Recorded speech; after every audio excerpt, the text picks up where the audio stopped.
حضرات السلام علیکم. میں نوحہ خان رضوان علی دانش عزاداری سینٹر کربلا نیوز چینل سے سب سے پہلے میں تمام مومنین مومنات کو 15 رمضان امام حسن علیہ السلام کی ولادت کی مبارکباد پیش کرتا ہوں. اس وقت ہمارے مہمان علی جناب مولانا مرزا ڈاکٹر شفیق حسین شفق صاحب قبلہ موجود ہیں.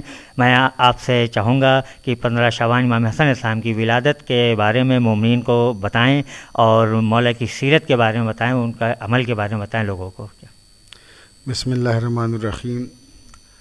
سب سے پہلے تو میں عزاداری سینٹر کربلا چینل کا شکر گزار ہوں کہ وہ مختلف ولادتوں اور شہادتوں کے موقع پر ہمارے پیغامات کو مومنین تک پہنچانے کا کام انجام دے رہا ہے.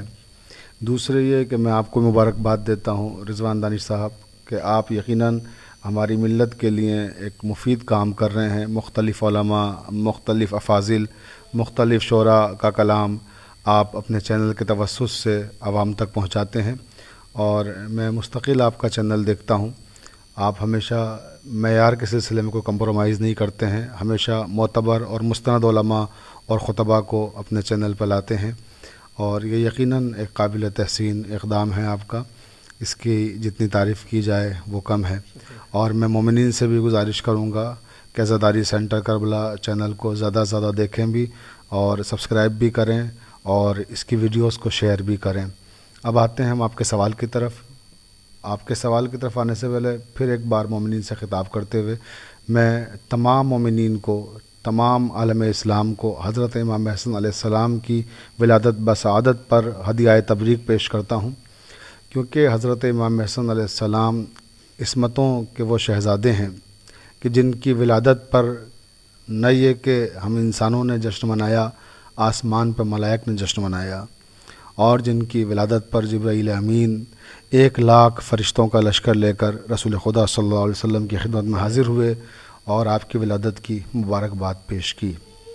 امام حسن حضرت فاطمہ زہرا سلام اللہ علیہا کے نور نظر اور حضرت علی ابن ابی طالب علیہ السلام کے فرزند ہیں, جیسا کہ دنیا جانتی ہے نواسۂ رسول ہیں.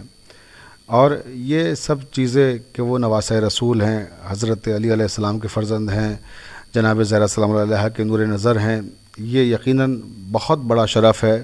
وہ سب اپنی جگہ پر ہے, لیکن امام حسن کا کردار خود اتنا اعلیٰ و عرفہ ہے کہ ان کا کردار, ان کی سیرت ساری دنیا کے لیے نمونہ عمل ہے اور ساری دنیا ان کے کردار اور ان کی سیرت کی وجہ سے ان کا احترام کرتی ہے.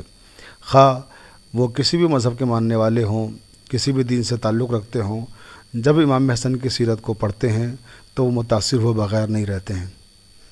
امام حسن علیہ السلام کی سیرت کے مختلف پہلو ہیں, جیسا کہ ابھی آپ نے کہا کہ سیرت کے حوالے سے کچھ گفتگو کی جائے, تو اس حوالے سے میں 2 چھوٹے چھوٹے واقعے اپنے سامعین تک پہنچانا چاہتا ہوں عزاداری سینٹر کربلا چینل کے توسط سے, کہ حضرت امام حسن علیہ السلام سال میں انہوں نے ایک دن معین کیا تھا جس دن اپنے گھر کا سارا سامان گھر کے باہر لا کے رکھ دیتے تھے اور اعلان عام کر دیتے تھے کہ جس کو جو چاہیے وہ لے جائے. اور لوگ آتے تھے اور امام حسن کے گھر کے باہر جو سامان رکھا ہوتا تھا اپنی اپنی ضرورت کے اعتبار سے سب اٹھا کر لے جاتے تھے. کسی چاہنے والے نے پوچھا کہ فرزند رسول, یہ سامان جو آپ سال بھر خریدتے ہیں اور جمع کرتے ہیں اور اس کے بعد ایک دن آپ نے معین کر رکھا ہے, گھر کے باہر رکھ دیتے ہیں, لوگ اٹھا کے لے جاتے ہیں, تو آپ اتنی محنت سے, اتنی مشقت سے جمع کرتے ہیں اور پھر اس طرح سے دے دیتے ہیں. تو امام نے فرمایا کہ میں صرف اس لیے اس کو جمع کرتا ہوں اور اکٹھا کرتا ہوں کہ تاکہ ضرورت مند لوگوں کے کام آ سکے ضرورت کے وقت یہ سامان. تو اس نے کہا کہ چلیں یہ بھی ٹھیک ہے کہ آپ اس لیے اکٹھا کرتے ہیں ضرورت مند لوگوں کے کام آ سکے یہ سامان, لیکن یہ کون سی بات ہے کہ آپ اس کو مکان کے باہر رکھ دیتے ہیں. آپ اپنے مکان میں بھی اعلان کر سکتے ہیں, لوگ یہاں سے آ کر بھی اٹھا کے لے جا سکتے ہیں, اس سے سڑک پہ کیوں رکھتے ہیں آپ کہ وہاں سے لوگ اٹھا کر لے جائیں. تو امام نے فرمایا کہ میں اپنے مکان میں اس لیے نہیں دعوت دیتا لوگوں کو کہ یہاں سے آ کے وہ لے کے جائیں, کہ جب وہ یہاں سے لے کے جائیں گے اور مجھے دیکھیں گے, ان کی نگاہیں میری نگاہوں سے ٹکرائیں گی, تو انہیں ایک لمحے کے لیے شرمندگی کا احساس ہوگا کیونکہ وہ ہمارے یہاں سے سامان اٹھا کے لے جا رہے ہیں. اور جب باہر سے لے کے جائیں گے تو انہیں معلوم ہی نہیں ہے کہ وہ دیکھ رہے ہیں کہ امام حسن تو یہاں موجود ہی نہیں ہے, وہ تو اندر ہیں.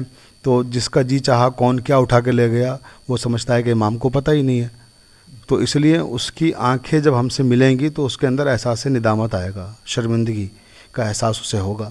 تو اس شرمندگی سے، اس ندامت سے بچانے کے لیے ہم یہ سامان سڑک پر رکھ دیتے ہیں کہ وہاں سے آئے اور لے جائے، ہمارا سامنا ہی نہ ہو، ہمیں پتہ ہی نہ لگے کون کیا لے گیا. تو یہ امام حسن کی زندگی کا ایک بہت ہی اہم رخ ہے. اس طرح سے یعنی مدد کرنی چاہیے کہ ہم جس کی مدد کر رہے ہیں اسے ندامت یا شرمندگی کا احساس نہ ہو. آج کل کیا ہے، وہ آپ دیکھتے ہیں سردیوں کے موسم میں لوگوں نے کمبل بانٹے تو وہ اتنے فوٹو وائرل کرتے ہیں واٹس ایپ پر اور فیس بک پر کہ جس کو دے رہے ہیں اس کو پورا محلہ کا علاقہ پہچان جاتا ہے کہ فلاں جگہ سے اس کو کمبل ملا ہے. تو اس سے کیا فائدہ ہے ایسے کہ کسی کی تذلیل کر رہے ہیں، تحقیر کر رہے ہیں، یعنی اسے یہ احساس کرا رہے ہیں کہ وہ ضرورت مند غریب ہے وہ، جبکہ اماموں کی کوشش ہماری یہ رہی ہے کہ غریبوں کو غربت کا احساس نہ کراؤ. جیسے آج کل یہ ہو گیا ہے، ثواب انسان کو جب ہی ملے گا جب وہ فوٹو وائرل کرے گا، ایسے ثواب نہیں مل رہا ہے. بھائی پہلے یہ تھا کہ نیکی کر کنویں میں ڈال، اب کیا ہے نیکی کر فیس بک پہ ڈال. تو یہ والا ماحول ہو گیا ہے کہ ادھر آپ نے کوئی کام کیا اور ادھر فوراً وہ فیس بک پہ آ گیا. تو یہ دکھاوا اور یہ جو نمائش ہے یہ اسلام میں اس کی نہ گنجائش ہے اور نہ اسلام اسے پسند کرتا ہے. اسلام تو کہتا ہے کہ دائیں ہاتھ سے دو تو بائیں ہاتھ کو پتہ نہ ہو، اس طرح سے مدد کرو، اس طرح سے غریبوں کے کام آؤ. اسی حوالے سے میں ایک اور خوبصورت واقعہ امام حسن علیہ السلام کی زندگی کے تعلق سے بیان کرنا چاہوں گا اپنے ناظرین کے لیے کہ امام حسن علیہ السلام جہاں یہ کرتے تھے کہ سامان اپنا گھر کا سارا لوگوں کے حوالے کر دیتے تھے اور لوگ اسے لے جاتے تھے، وہیں یہ بھی تھا امام حسن کا ایک طریقہ کار کہ وہ رقم جمع کرتے تھے، پیسہ جمع کرتے تھے. اور جب وہ رقم جمع کرتے تھے سال میں پھر ایک دن ایسا آتا تھا کہ وہ ساری رقم جو ہے غریبوں میں تقسیم کر دیتے تھے. مطلب یوں بھی سال بھر تقسیم کرتے تھے مگر ایک مخصوص موقع پر زیادہ رقم کثیر سال بھر کی جمع کی ہوئی رقم وہ لوگوں میں تقسیم کرتے تھے. اور جب وہ لوگوں میں تقسیم کرتے تھے تو کسی چاہنے والے نے کہہ دیا کہ فرزند رسول آپ سارا کچھ لوگوں میں تقسیم کر دیتے ہیں، کچھ اپنا بھی خیال کیا کیجئے اور کچھ اپنے بارے میں بھی سوچا کیجئے، کچھ تو اپنے لیے رکھ لیا کیجئے، اس میں سے جو بھی کچھ آپ کے پاس ہے سب لٹا دیتے ہیں، سب لوگوں میں تقسیم کر دیتے ہیں آپ.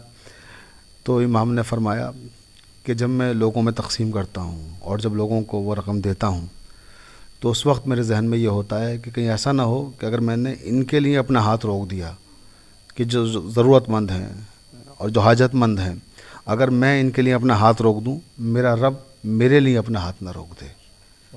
تو اس لیے میں اپنے ہاتھ کو روک نہیں پاتا ہوں. میرے ذہن میں ہر وقت یہ رہتا ہے کہ میرا رب میرے لیے اپنا ہاتھ نہ روک دے. اگر اس نے میرے لیے اپنا ہاتھ روک دیا تو میں ان کی کوئی اعانت نہیں کر سکتا، کوئی مدد نہیں کر سکتا. وہاں سے اس کا سلسلہ ہے اور یہاں یہ سلسلہ ہے، یعنی وہ عطا کرتا ہے تو میں تقسیم کرتا ہوں. تو یہ امام حسن کی سیرت تھی.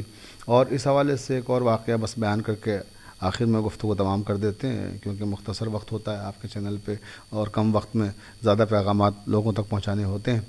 کہ امام حسن علیہ السلام پر ایک الزام یہ بھی ہے کہ انہی نے جو ہے امام حسن نے حاکم شام سے صلح کر لی تھی. تو یہ الزام بھی بے بنیاد ہے اور غلط ہے، میں اس کو نہیں مانتا. وہ صلح نہیں تھی، اصل میں وہ معاہدہ امن تھا. ملت کو خون ریزی سے بچانے کے لیے امام حسن نے قربانی دی تھی تخت اور تاج کو ٹھوکر مار کر، جس کی طرف علامہ اقبال رحمۃ اللہ علیہ نے بھی اپنے فارسی اشعار میں اشارہ کیا ہے. علامہ اقبال بھی بہت ذہین اور بہت ہی زیرک انسان تھے. وہ بہت ساری باتیں جو جانتے تھے کہ اردو میں اگر کہیں گے تو ملت میں ایک مسئلہ بنے گا یا ان کی مقبولیت میں کمی آ سکتی ہے، تو وہ ساری باتیں انہوں نے فارسی میں کہیں. یعنی اہل بیت سے عشق کا اظہار جو کیا ہے وہ فارسی کلام میں زیادہ کیا انہوں نے، کیونکہ وہ جانتے تھے فارسی کلام کون لوگ پڑھتے ہیں اور فارسی زبان کن لوگوں کی زبان ہے. تو اس لیے فارسی میں انہوں نے زیادہ کہا. امام حسن کے تعلق سے انہوں نے کہا کہ یک شم شبستان حرم حافظ جمیعت خیر الامم تا نخیزد آتش پیکاروں کی پشت پازد برسر تاج و نگین. دیکھیں کیا خوبصورت بات علامہ اقبال نے کہی. کہتے ہیں کہ ایک شم شبستان حرم امام حسن علیہ السلام کو وہ قرار دیتے ہیں اور کہتے ہیں کہ یہ شم شبستان حرم وہ ہیں جنہوں نے ملت کی حفاظت، جمعیت کی حفاظت کا فریضہ انجام دیا ہے. اور تانہ خیزت آتش پیکاروں کی پشت پازت برسر تاج و نگی، تاکہ فتنہ و فساد کی آگ روشن نہ ہونے پائے اس لیے انہوں نے تخت اور تاج کو ٹھوکر مار دی. یا اسی کو علامہ اقبال کے کلام کو اردو میں علامہ عرفان نثار آبادی نے بھی کہا تھا. اور اسی کے ساتھ ہم اپنی گفتگو کو تمام کر دیں گے کہ ٹھکرا کے تخت چل دیے چل دیے اس بھانگ پن کے ساتھ، شاہی لپٹ کے رہ گئی پائے حسن کے ساتھ، لوگوں امیر شام کو جا اور حسن کو جا، بت کا مقابلہ نہ کرو بت شکن کے ساتھ، وہ ہاتھ اور بہتے فاسق کریں غلط، کھیلیں جو ہاتھ زلف رسول زمن کے ساتھ، اور کب صلح کی تھی معاہدہ امن تھا فقط، کعبے کا فخر صلح کرے اہرمن کے ساتھ۔ تو یہ امام حسن علیہ السلام کی شخصیت تھی، انہوں نے کبھی بھی باطل قوتوں کو تسلیم نہیں کیا، ہمیشہ حق کا نعرہ بلند کیا اور جمعیت کو، ملت کو فتنہ و فساد کی آگ سے بچانے کا کام کیا۔ بہت بہت شکریہ ڈاکٹر مولانا شفیق حسین شفق صاحب ہمارے ساتھ موجود تھے، بہت ہی علمی گفتگو کر رہے تھے امام حسن علیہ السلام کی ولادت پر۔ آپ کو بہت بہت مبارکباد پیش کرتا ہوں۔ اس پروگرام کو بھی یہیں تمام کرتے ہیں، پھر انشاءاللہ دوسرے موقع پہ پھر حاضر ہوں گے۔ حضرت السلام علیکم ورحمۃ اللہ وبرکاتہ۔